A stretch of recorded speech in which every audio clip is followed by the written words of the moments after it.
Nos dias dos antigos reinos de Israel e Judá, em meio a mudanças políticas, conflitos e incertezas, surgiu uma figura cujo impacto seria eterno tanto na história religiosa quanto no cenário social: o profeta Isaías. Sua jornada se entrelaça profundamente com os eventos tumultuados de seu tempo, consolidando-o como um farol de esperança e orientação divina em tempos de trevas. Isaías nasceu por volta do século VI a.C., em um período decisivo para o povo de Israel. Seu nascimento e ministério estão introduzidos em Isaías capítulo 1, versículo 1, que declara: visão de Isaías, filho de Amós, que ele teve a respeito de Judá e Jerusalém, nos dias de Uzias, Jotão, Acás e Ezequias, reis de Judá. Pouco se sabe sobre seu pai, Amós, além de seu nome. Mas o próprio nome Isaías é carregado de significado, traduzido como Yahweh é salvação, ou a salvação de Yahweh. Essa denominação reflete perfeitamente a essência de sua mensagem e propósito: trazer o chamado à redenção ao povo de Deus. Isaías viveu em Jerusalém, a capital do reino de Judá, em um contexto de constante instabilidade política e ameaças externas. É provável que ele tenha iniciado seu ministério profético durante o reinado do rei Uzias, um período de relativa prosperidade e segurança.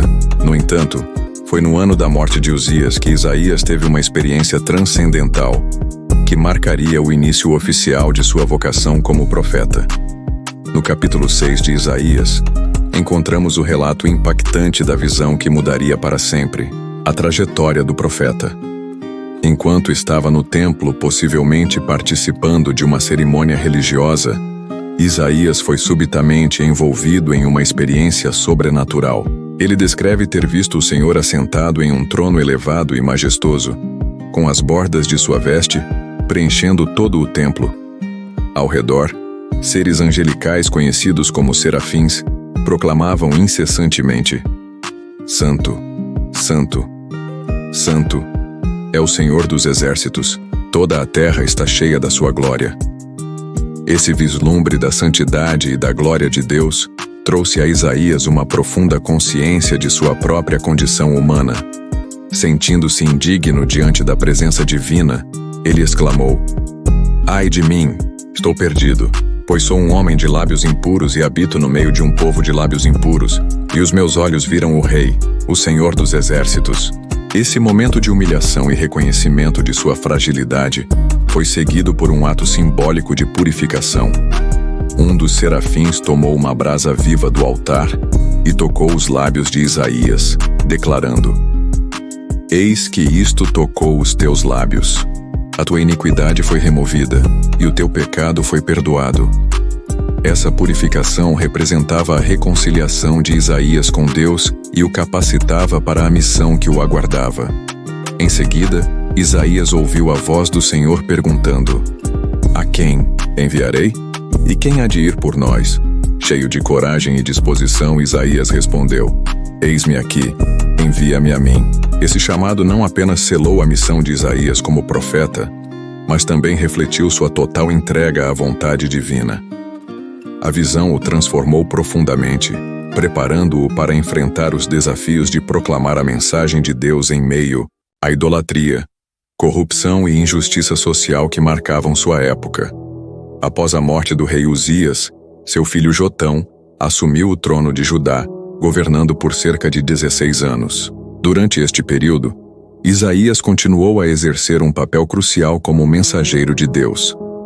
O reinado de Jotão foi caracterizado por uma relativa estabilidade política e prosperidade econômica, herdadas em grande parte da administração de seu pai. Isaías não apenas proclamava mensagens ao povo, mas também, muito possivelmente, aconselhava Jotão em questões espirituais e políticas. Ele alertava constantemente sobre os perigos da idolatria e da injustiça, enfatizando a necessidade de o povo permanecer fiel aos mandamentos de Deus. No entanto, embora o reino estivesse em paz aparente, Isaías discernia sinais preocupantes. Na esfera internacional, o Império Assírio crescia em força e agressividade, representando uma ameaça iminente para Judá e os reinos vizinhos. Internamente, problemas sociais e econômicos cresciam, enquanto muitos se afastavam dos preceitos divinos. Essa combinação de fatores estabelecia o cenário para desafios maiores, que Isaías enfrentaria com determinação e fé inabalável. Após a morte de Jotão, seu filho Acaz assumiu o trono de Judá. Apesar de herdar um reino relativamente estável em termos políticos e próspero economicamente, Acaz logo demonstrou ser um líder fraco e indeciso. Suas ações e decisões marcariam um período de grande turbulência para Judá. Logo no início de seu reinado, Acaz enfrentou uma ameaça externa grave. Uma aliança formada pelo reino de Israel, liderado por Peca, e pela Síria, governada por Rezim. Juntos, esses dois reinos planejaram depor Acaz e substituir a dinastia davídica por um rei submisso a eles. Diante desse cenário, Acaz entrou em pânico e buscou uma solução imediata. Em vez de colocar sua confiança em Deus e buscar orientação espiritual, o rei optou por um caminho político. Ele enviou tributos valiosos e subjugou-se ao rei Tiglat-Pileser III da Assíria, em troca de proteção contra os reinos adversários. Essa decisão, no entanto, desencadeou uma série de problemas para Judá. Como profeta, Isaías não se manteve em silêncio diante dessas ações. Ele advertiu Acaz a não depositar sua confiança em alianças com nações pagãs, mas sim em Deus, que havia sustentado Judá por gerações. Isaías incentivou o rei a permanecer fiel ao Senhor e a buscar sua ajuda em tempos de crise, ao invés de soluções humanas que só agravariam a situação. Durante o reinado de Acaz, Isaías recebeu várias mensagens e visões divinas, muitas das quais estão registradas em seu livro. Nos primeiros capítulos 1 a 5, Isaías denunciou a idolatria, a corrupção moral e a injustiça social que assolavam Judá. Ele conclamou o povo ao arrependimento e alertou sobre o julgamento iminente de Deus. Mas também trouxe palavras de esperança para aqueles que se voltassem ao Senhor de coração.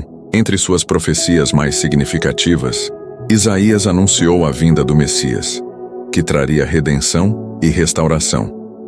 Em Isaías, capítulo 7, versículo 14, ele revelou: "Uma virgem conceberá e dará à luz um filho, e o chamará Emanuel", que significa Deus conosco. Essas palavras apontavam para Jesus Cristo, o Salvador prometido. No entanto, Acaz ignorou os conselhos do profeta e persistiu em sua aliança com a Assíria. O que inicialmente parecia uma solução estratégica, rapidamente se tornou um fardo. O rei Tiglat-Pileser III aproveitou-se da submissão de Acaz, exigindo tributos crescentes e colocando Judá em uma posição de vassalagem, comprometendo sua soberania. Além disso, Acaz buscou reforçar sua segurança através de alianças com o Egito e a Etiópia, atitudes que demonstraram ainda mais sua falta de confiança em Deus. Em resposta, Isaías foi instruído por Deus a transmitir uma mensagem simbólica e impactante ao povo. No capítulo 20, versículos 2 a 4, lemos sobre essa ação profética incomum. Deus ordenou que Isaías andasse nu e descalço por 3 anos como um sinal e advertência sobre o futuro do Egito e da Etiópia. A nudez de Isaías simbolizava a humilhação e a vulnerabilidade que essas nações sofreriam sob o jugo do rei da Assíria. O ato chocante de Isaías atraiu a atenção de muitos e serviu como um lembrete visual da fragilidade de confiar em poderes terrenos em vez de na proteção divina. O povo de Judá foi confrontado com a dura realidade de que suas alianças políticas e estratégias humanas não o salvariam das consequências de sua infidelidade a Deus. Essa narrativa ilustra não apenas os desafios do reinado de Acaz, mas também o papel crucial de Isaías como porta-voz de Deus em tempos de crise. Suas palavras e ações serviram como um alerta para Judá e continuam a ressoar como um lembrete atemporal da importância de confiar no Senhor em meio às adversidades. O Deus de Israel estava no controle absoluto da situação e que o arrogante Senaqueribe não triunfaria sobre Judá. Isaías garantiu que Deus agiria de maneira poderosa para proteger Jerusalém, reforçando a importância de confiar plenamente no Senhor. mesmo diante de circunstâncias aparentemente impossíveis.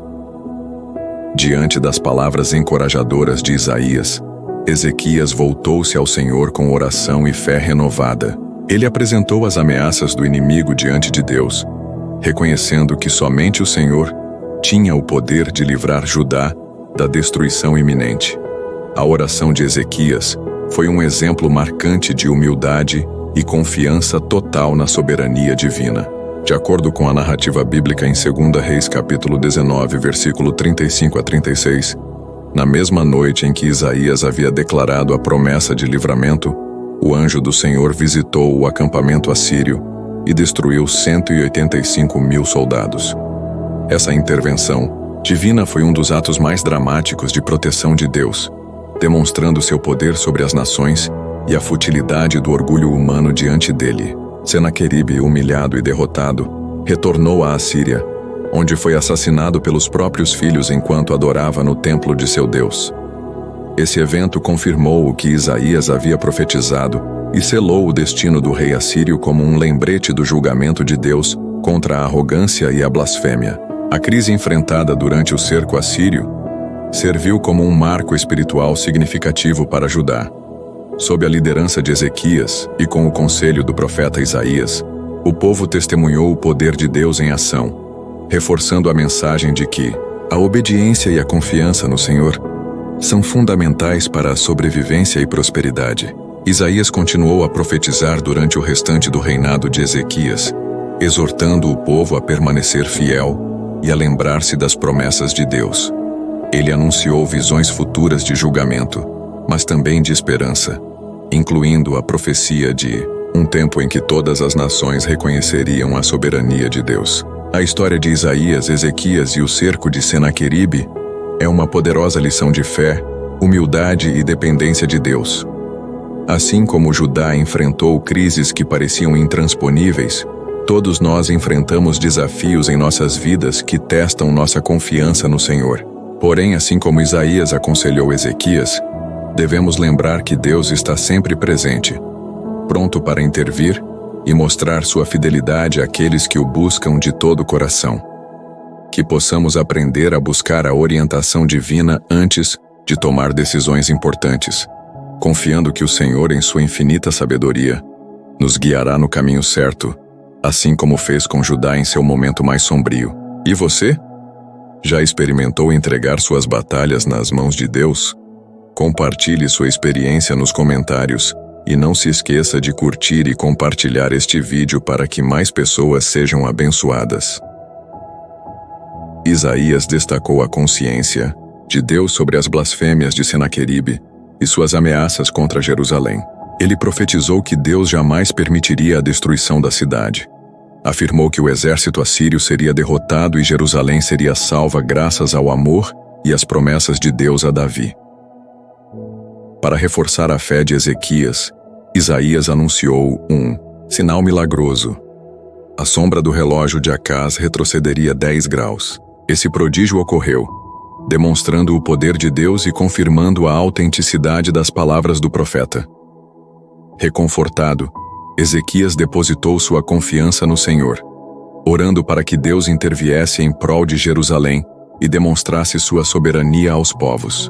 Deus respondeu à fé de Ezequias com um ato sobrenatural. Em 2 Reis capítulo 19, versículo 35 lemos: Naquela noite, o anjo do Senhor saiu e feriu 185.000 no acampamento dos assírios. Quando o povo se levantou de manhã, lá estavam todos os cadáveres. O evento foi devastador, deixando o exército assírio derrotado. Embora os detalhes desse ato divino não sejam descritos, a Bíblia apresenta-o como um ato de proteção divina para com Jerusalém. A reação foi de choque e gratidão. O povo reconheceu a intervenção divina como a razão pela qual permaneceram seguros. Isaías e Ezequias trabalharam juntos para restaurar a fé e a obediência em Judá, preparando o reino para tempos melhores. Após a morte de Ezequias, seu filho Manassés assumiu o trono. Governando por 55 anos, Manassés trouxe um dos períodos mais sombrios de Judá. Ele desfez as reformas de seu pai, reintroduzindo a idolatria e perseguindo os fiéis. Manassés chegou a construir altares pagãos em Jerusalém e derramou sangue inocente. Mesmo em meio a essa corrupção, Isaías permaneceu firme em sua missão de proclamar a palavra de Deus. Ele denunciou a idolatria e alertou sobre as consequências espirituais dessa rebelião. Apesar da oposição, continuou como mensageiro do Senhor, enfrentando grande perigo. Embora a Bíblia não detalhe a morte de Isaías, a tradição judaica afirma que ele foi martirizado durante o reinado de Manassés. O livro da Ascensão de Isaías, um texto apócrifo, descreve que Isaías foi cerrado ao meio por ordem do rei, que se enfureceu com as mensagens proféticas do profeta. Isaías permaneceu fiel até o fim, selando seu compromisso com Deus com a própria vida. Seu legado, no entanto, ultrapassou as gerações, inspirando coragem e fé em momentos de tribulação. A vida de Isaías exemplifica a dedicação absoluta ao chamado divino, mesmo diante de perigos extremos. Sua fé inabalável, profecias poderosas e a intervenção milagrosa de Deus no cerco de Jerusalém mostram que a confiança no Senhor é a verdadeira fortaleza em tempos de adversidade. Em seu final, aceitou seu destino com bravura e aceitação. Ele se manteve firme em sua fé e continuou a divulgar a mensagem de Deus até seu último instante. Mesmo diante de uma morte dolorosa e angustiante, Isaías não hesitou em sua devoção a Deus e em seu compromisso com a verdade, especialmente em relação ao rei Manassés. Apesar de seu rei ser conhecido por sua desobediência e pecados, há indícios de que ele experimentou um período de arrependimento nos últimos anos de seu reinado. Segundo o relato no segundo livro de Crônicas, capítulo 33, Manassés foi capturado e levado para a Babilônia, após uma derrota militar, onde se humilhou diante de Deus. Ele foi então restaurado ao trono de Judá, onde tentou reformar a religião e incentivar a adoração a Yahvé. Contudo, seu arrependimento chegou tarde demais para evitar o juízo de Deus sobre Judá. O reinado de Manassés deixou consequências duradouras para o reino, marcando a história do povo de Deus. Seu legado serve como um alerta sobre os perigos da apostasia e da desobediência, mas também como um lembrete do poder do arrependimento e da misericórdia divina para aqueles que se voltam a ele sinceramente. Apesar dos muitos assassinatos de crentes e profetas, Isaías é reconhecido por seus escritos proféticos, que estão contidos no livro que leva seu nome, o livro de Isaías, parte do Antigo Testamento.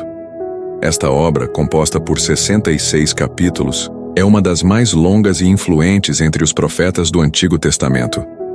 Isaías registrou suas visões e profecias ao longo de seu ministério, transmitindo as mensagens de Deus ao povo de Judá em um período crucial da história de Israel. Seus escritos abordam uma variedade de temas, incluindo a soberania de Deus, a santidade, a justiça social, o arrependimento e a esperança de redenção. Isaías também descreveu visões poderosas sobre o futuro messiânico e a restauração de Israel. Suas profecias e ensinamentos têm sido fonte de inspiração e orientação para milhões ao longo da história, tanto dentro quanto fora da tradição judaico-cristã. Suas mensagens de justiça, esperança e redenção ainda ressoam hoje, desafiando as pessoas a viverem de acordo com os princípios de Deus e a se arrependerem de seus pecados. Acredito que as profecias messiânicas de Isaías são de extrema importância para a fé judaico-cristã. Suas visões sobre a vinda de um Messias Redentor trouxeram esperança ao povo de Israel em tempos difíceis. As profecias de Isaías sobre o nascimento virginal de Jesus, sua vida, sacrifício na cruz e reinado eterno são fundamentais para a compreensão da fé cristã, servindo como fonte de consolo e confiança para os crentes ao longo dos séculos. Os cristãos reconhecem Jesus Cristo como o cumprimento final dessas profecias, o Messias prometido que veio ao mundo para salvar a humanidade do pecado e da morte. Espero que tenha gostado do vídeo. Por favor, inscreva-se no canal, deixe seu like e faça seu comentário. Abraços e fiquem com Deus.